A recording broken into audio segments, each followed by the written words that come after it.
Start చేసినప్పుడు సరే గోపికి ఒక లైఫ్ స్టైల్ కావాలనే ఉద్దేశంతో అందరం జెమినీలో పనిచేసేవాళ్ళం. నేను, సీను, గోపి. నేను ఎడిటర్గా పనిచేసేవాడిని, గోపి మేనేజర్గా పనిచేసేవాడు. సీన్ వచ్చేసి గోపికి అసిస్టెంట్గా పనిచేసేవాడు. సరే నేను ఆర్టిస్ట్ని అయితే గోపిని ప్రొడ్యూసర్ని చేస్తా అని ఫిక్స్ అయ్యాం. సో అలా మొట్టమొదటిసారి ఈ లక్కీ మీడియా అనే బ్యానర్ని, ఈ బ్యానర్లో మొదటి డబ్బులు, బ్యానర్ ఫీజు సీన్ గడ్ ఇన్వెస్ట్మెంట్. ఆ తర్వాత సరే ఆ తర్వాత ఇన్వెస్ట్మెంట్ దాని గురించి నాది అని చెప్పడం నేను అది పక్కన పెట్టేస్తే, మంచి ఉద్దేశంతో ఒక ఫ్రెండ్కి లైఫ్ కావాలి అనే ఉద్దేశంతో ఆ రోజున ఇది మొదలుపెట్టాం. దేవుడి దయ వల్ల ఆ సినిమాకి బ్యానర్ లక్కీ మీడియా అనే ఒక బ్యానర్ ఎస్టాబ్లిష్ అయింది. ఆ తర్వాత వరుసన ఒక 4 సినిమాలు చేసాం. 4వ సినిమా తర్వాత చిన్న ఒక 1 ఇయర్ గ్యాప్ వచ్చింది. ఆ తర్వాత మళ్ళీ మేము వయసుకు వచ్చాం. ఆ తర్వాత ప్రేమ ఇష్క్ కాదలు, ఆ తర్వాత సినిమా చూపిస్తాం మామ.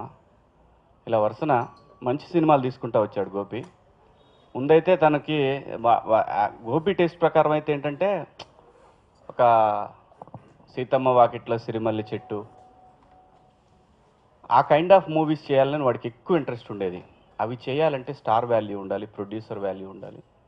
కాబట్టి అప్పుడే మనకు ఆ స్టైల్ వద్దమ్మా, మనకి ఇప్పటికి మనం తెలిసిందే 10% ఆర్టిస్ట్గా జనానికి అని చెప్పి కామెడీ సినిమాలు తీద్దాం, ఎంటర్టైన్మెంట్ సినిమాలు తీద్దాం అనే ఉద్దేశం మొదలుపెట్టింది ఈ టాటా బిర్లా మధ్యలో అనే ఫస్ట్ సినిమా 2006లో. ఇంకా తర్వాత 10 ఇయర్స్ లాక్కొచ్చాడు. అంతా బాగానే ఉంది. ఇక దీని తర్వాత సినిమా చూపిస్తా మామ అనే సినిమా దగ్గర నుంచి మాత్రం మరి రాజన్న గైడెన్స్ అనేది గోపికి స్టార్ట్ అయింది. అది చాలా ఇంపార్టెంట్. ఒక పెద్ద ప్రొడ్యూసరు అంటే, ప్రొడ్యూసర్లు కూడా ఏంటంటే డబ్బులు ఉన్న వాళ్ళతో స్నేహం చేయటం వేరు. రాజన్న లాంటి వాళ్ళు ఎవడు కరెక్ట్ సినిమాల్లో వెళ్తున్నాడు అటువంటి వాళ్ళ దగ్గరికి తనే వెళ్తాడు, అటువంటి మనస్తత్వం ఉన్న మనిషి. ఎందుకంటే సినిమా ప్యాషన్ ఉన్నాడు ఎవడైనా సరే చేసే పని అది. So thanks Rajanna, thank you so much. ఈ లక్కీ మీడియా అనే బ్యానరు వాడికి నిజంగా ఫస్ట్ నుంచి కూడా, ఇవాళ సభాముఖంగా చెప్తున్నాను, ఫస్ట్ నుంచి కూడా వాడికి రాజన్నే టార్గెట్ అనమాట. టార్గెట్ నిజంగా ఈరోజు చెప్పాల్సి వస్తుంది నేను, రాజన్న టార్గెట్. సో అందరూ జనరల్గా ఏంటంటే రామానాయుడు గారు ఇట్లా చెప్తూ ఉంటారు. ఎందుకంటే డెఫినెట్గా పెద్ద ప్రొడ్యూసరు, సీనియర్ ప్రొడ్యూసర్ కాబట్టి 100 సినిమాలు తీసినాను కాబట్టి అందరికీ ఉంటుంది.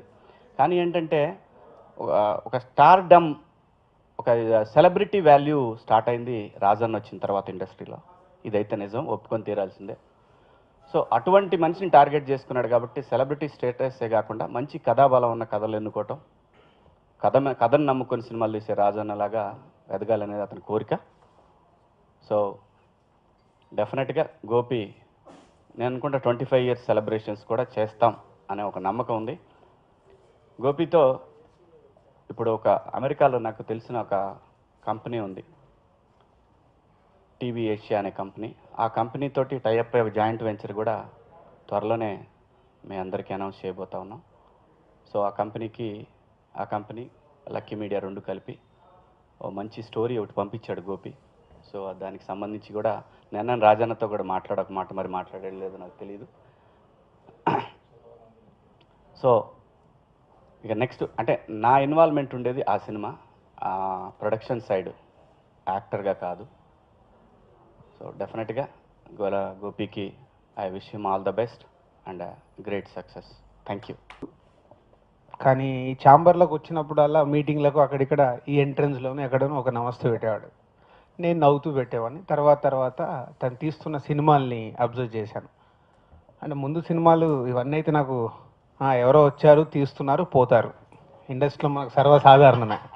నేను ఇవన్నీ సినిమాలు వచ్చినప్పుడు అదే ఫీలింగ్తో ఉన్నాను. ఎవరో నలుగురిని కలుపుకుంటున్నారు, తీస్తున్నారు, వెళ్తున్నారు. పోతే ఒకరోజు ఈ శాటిలైట్ రామ్, ఎస్ఎస్ కమ్యూనికేషన్, రామ్కు గోపి చాలా దగ్గర. రామ్ నాకు చాలా క్లోజ్.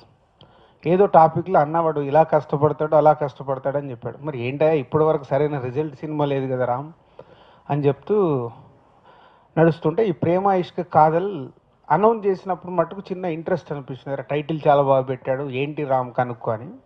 అప్పుడు గోపి ఫస్ట్ టైం నా దగ్గరికి ఆఫీస్కి వచ్చాడు. ఇలా కాంపాక్ట్ బడ్జెట్లో ఒక సినిమా చేస్తున్నామన్నా ఇది ఇది అని చెప్పాడు. సరే కాపీ రెడీ అయ్యేటప్పుడు చెప్పు గోపి, ఒకవేళ నా హెల్ప్ ఏదైనా ఉంటే ఒక సినిమా బాగుంటే నేను హెల్ప్ చేస్తానని చెప్పా. పోతే అప్పటికే సురేష్ బాబు గారు ఆ ప్రాజెక్ట్కి ఫండింగ్ చేశారంట. సో ఇంకా నా అవసరం పడలేదు వాళ్ళకి. అయిపోయింది, చేసుకున్నారు, బాగానే ఉంది. తర్వాత ఈ సినిమా చూపిస్తాం మామ అనౌన్స్మెంట్ అప్పుడు టైటిల్ బాగుంది, ఎవరో ఉయ్యాల జంపాల కురాడుతో చేస్తున్నాడు అని పెద్ద నేను అప్పటికి కూడా ఇంక ఇంట్రెస్ట్ చూపించలే. సరే చూద్దామని ఆ సాంగ్ ట్రైలర్స్ వచ్చినప్పుడు ఫస్ట్ నాకు వాట్సాప్లో ఫార్వర్డ్ చేశాడు. అంటే ఇప్పుడు కనెక్ట్ అవుతున్నాను. మన శివాజీ చెప్తుంటే తన గోల్ క్లారిటీ ఉంది, నా దగ్గరికి ఎలా రీచ్ కావాలని ఒక క్లారిటీగా పెట్టుకొని వర్క్ చేస్తున్నాడు. వాట్సాప్లో పంపించిన తర్వాత చూస్తే చాలా ఇంట్రెస్ట్ అనిపించింది. ఇమీడియట్లీ ఫోన్ చేశా, బాగుంది గోపి, ట్రైలర్స్ బాగున్నాయి, సాంగ్స్ బాగున్నాయి, సో ఎప్పుడు రెడీ చేస్తున్నావు అంటే ఆల్మోస్ట్ రెడీ అవుతుందన్న సినిమా అంటే సరే రెడీ అయినప్పుడు చెప్పు, ఈసారి మట్టుకు మిస్ చేయను, నేను వస్తాను, చూసి నీకు ఏం కావాలన్నా చేస్తానని చెప్పాను. అలా సినిమా చూపిస్తా మామ రెడీ చేసి వాళ్ళు డబుల్ పాజిటివ్ స్టేజ్లో నన్ను తీసుకెళ్ళి చూపిస్తే నాకు నచ్చింది సినిమా. పోతే వాళ్ళకి ఏంటంటే ఆడియన్స్కు ఏది పంపించాలి అనేది ఇంపార్టెంట్ అనేది ఒకటి ఇంకా ప్రతి ఒక్కరికి ఉంటుంది. ఇప్పుడు నా సినిమా వేరే వాళ్ళు వచ్చి చూసినప్పుడు డెఫినెట్గా ఒక కొత్త ఒపీనియన్ చెప్తారు, అంటే ఫ్రెష్గా చూసుంటారు కాబట్టి తెలుస్తుంది. అలాగే నేను సినిమా చూపిస్తాను మామకు చూడగానే చెప్పి ఇమీడియట్లీ అక్కడే పిలిచేసి నైజాం నేను చేస్తానని నైజాం చేయడం మీకు అందరికీ తెలిసిందే, సినిమా ఎంత పెద్ద సక్సెస్ అయింది అనేది. సో ఈరోజు 10 years కంప్లీట్ చేసుకుంటున్న సందర్భంగా గోపి అండ్ వాళ్ళ టీం అందరికీ ముందు congrats and all the best. ఎందుకంటే ఇందాకే శివాజీ చెప్పాడు, ఒక కంపెనీలో పనిచేస్తూ వాళ్ళకున్న ఇంట్రెస్ట్ని మెల్లిగా మెల్లిగా డెవలప్ చేసుకుంటూ 10 yearsలో వాళ్ళకి రైట్ సక్సెస్ ఇదే సినిమా చూపిస్తాం మామ. అంటే ఒక ప్లాట్ఫామ్ ఇప్పుడు ఏర్పడింది. ఎలా అంటే సినిమా చూపిస్తాం మామ తర్వాత నేను బాగా దగ్గరగా అబ్జర్వ్ చేస్తున్నాను గోపిని. మార్నింగ్ నాకు ఒక ఫోనో మెసేజో వస్తుంది, అన్న ఆఫీస్కి ఎన్ని గంటలకు వస్తారు, అమ్మ ఇదేంట్రా బాబు తింటున్నాడు పొద్దున నన్ను ఎంతో. కానీ నేను చెప్పిన 10 నిమిషాల్లో ఎప్పుడన్నా ఫ్రీగా ఉన్నానంటే 10 minutesలో వచ్చి ఆఫీస్లో కూర్చుంటాడు. తను విన్న కథలు నాకు 10 నిమిషాలు టైం ఇవ్వండి, ఈ కథ విన్నాను, ఇది ఉంది అని ఎప్పుడు చెప్తుంటాడు. ఒక 10-15 నిమిషాలు నాతోని ఆల్మోస్ట్ ఈ 3-4 months నుంచి టైం స్పెండ్ చేస్తూ వెళ్తున్నాడు. అప్పుడు అర్థమైంది, అంటే ఒక సక్సెసే కాదు, ఒక సినిమా పైన ఎంతసేపు సినిమా గురించి ఆలోచించేవాడు ఎవరైనా కానీ